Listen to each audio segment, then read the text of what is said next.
Hello' guys, তো কি খবৰ আপোনালোকৰ? আশা কৰোঁ আপোনালোকৰ খবৰ বহুত বেছি ভাল আৰু মোৰো বহুত বেছি ভাল।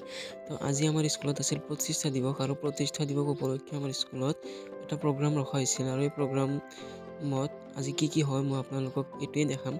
তো আজি অকল প্ৰগ্ৰাম নহয়, আমাৰ ক্লাছ 10ৰ বিদায় মিটিং আছিল আৰু এইকেইটা হ'ল ক্লাছ 10ৰ, এইকেইটা এতিয়া যাই আছে। আৰু এইবাৰ আমাৰ স্কুলৰ প্ৰতিষ্ঠা দিৱসৰ প্ৰগ্ৰামটো ইমান এটা ধুনীয়াকৈ পতা নাই, কাৰণ এইবাৰ আমাৰ স্কুলৰ মাত্ৰ 24 বছৰেই হৈ আছে।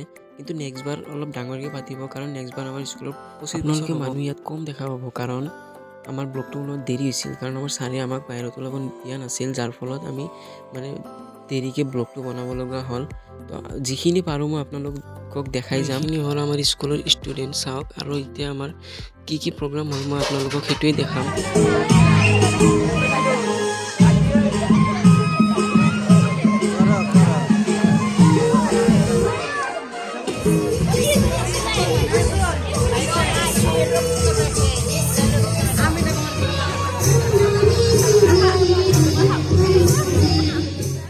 আৰু এতিয়া নাচ আৰু গানৰ প্ৰগ্ৰামটো শেষ হ'ল আৰু এতিয়া দিব আমাৰ স্কুলত খেলা হৈছিল সেই খেলৰ প্ৰাইজ। আৰু এইটো হ'ল মোৰ ফ্ৰেণ্ড, যোনটোৱে পাইছে বেষ্ট ষ্টুডেণ্টৰ এৱাৰ্ড, কাৰণ সি স্কুলৰ প্ৰায়ভাগ কামতে লাগি দিয়ে আৰু ইয়াৰ ঘৰৰ স্কুলৰ লগতে।